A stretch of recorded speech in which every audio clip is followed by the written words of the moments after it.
Hi guys, this is my Syngonium Neon or Syngonium Neon Robusta, and I hope you enjoy the rest of my vlog and an update on this particular plant. And you're going to hit the like, subscribe, and of course the bell so you're notified every single time I do upload a new video.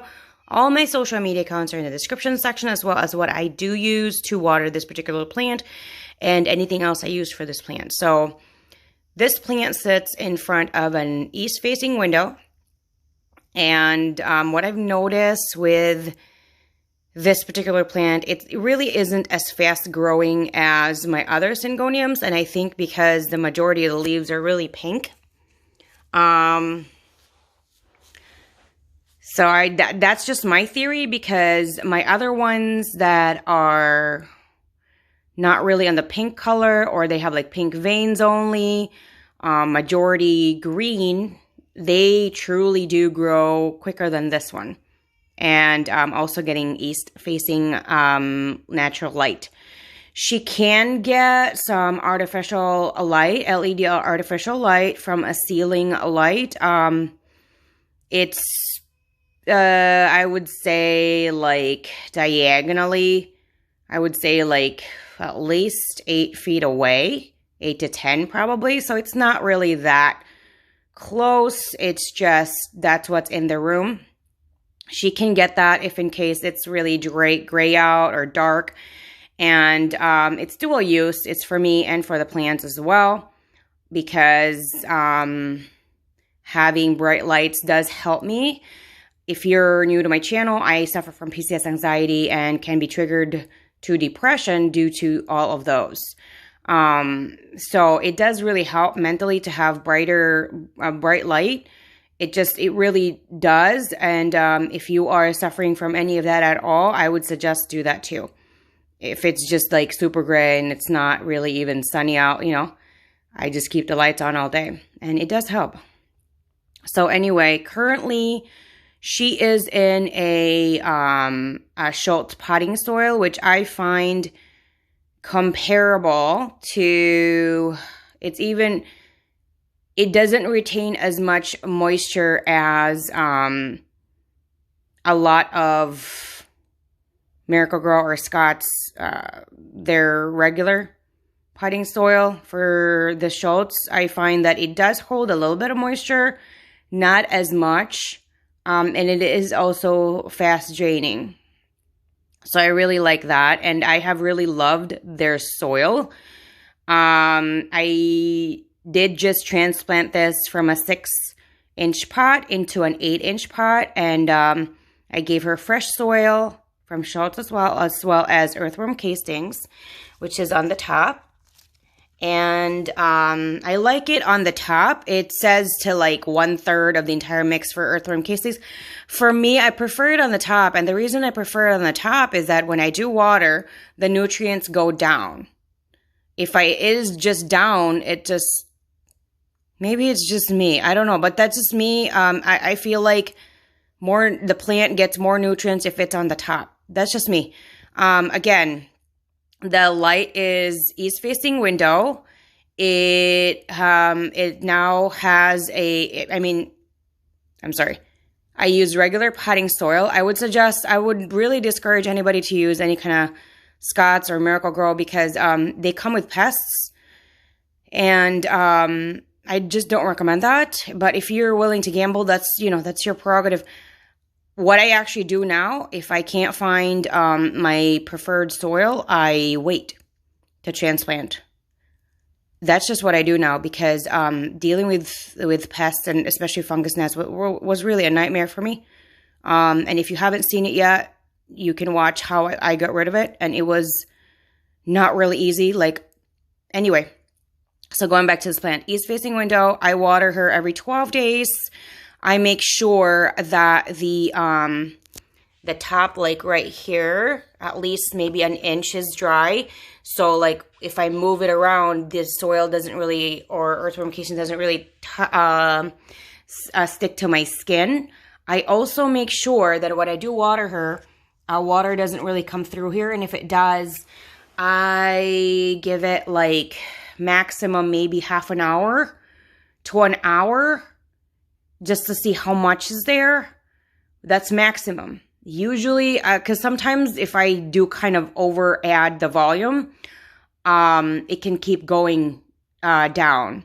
So what I would do is I would wait, and I would say 5 to 10 minutes minimum wait, but max would be like half an hour to an hour. More than that, I think it's just soaking, and that's not really good for any plant, I think. So after that, I just take it away and I dump it.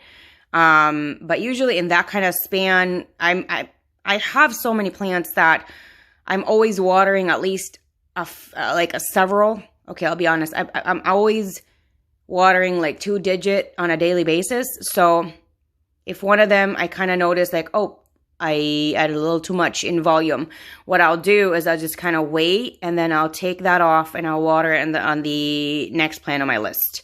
So that's just what I do. I try not to waste as much as possible. And if you go on my description section, you can see that I do have an extensive list. So it's not really like super cheap. You know what I mean? Light, soil, water, and it can change. The 12 days isn't really like set in stone. It can change in regards to the plant's needs. So if I've noticed by the 12th day and it's way too dry and the leaves are droopy, the leaves are not droopy right now. So that means that, so if it looks like this and it's, let's just say it's scheduled to be watered today, right? And I touch the soil and everything is ready to go, then I'll keep that schedule.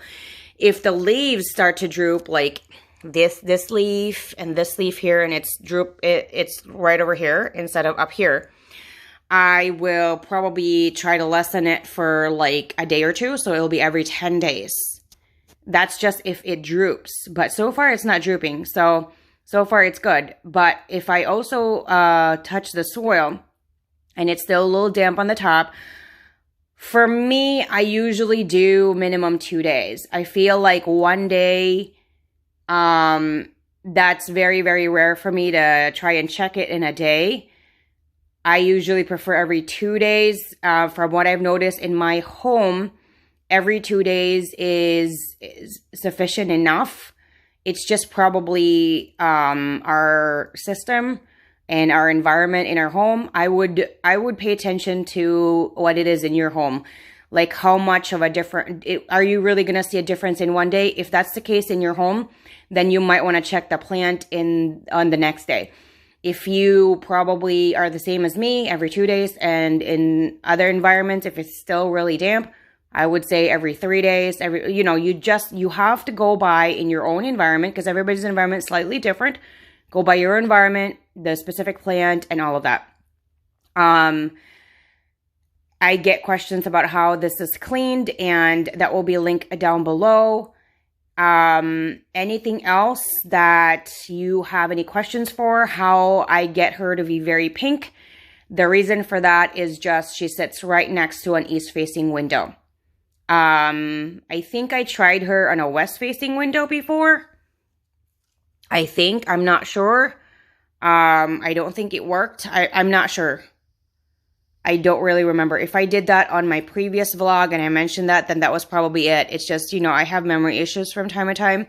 So whatever I do, I just put it in my vlog so I actually use it as my reference to my plants. If I want to see, oh, this is what I tried before. It didn't work. It worked. It worked great. I'm going to do that, or I'm going to try something different. And that's just what I do. And I just kind of thought some people might benefit from it as well, because it benefits me. You never know. At least one person out there is looking for information and ideas. So there she goes. If you want to chit-chat about this particular plant or Syngoniums itself, let me know down in the comment section. If you want to talk about gardening or plants, anything that I've mentioned today, anything about this particular plant, let me know down in the comment section. I love hearing from you guys all the time. Thank you guys, and I'll see you guys again next time. And I will do a quick twirl for this plant so you guys can see her and just how beautiful her color is. Look at that. Isn't she a beauty? Just so beautiful. Look at that. Just so beautiful. And she always got like new leaves for me, so I really, really love that. You can always tell when a plant is happy and satisfied due to the new leaves. Yeah, I love it. Just love, love, love. So here she is.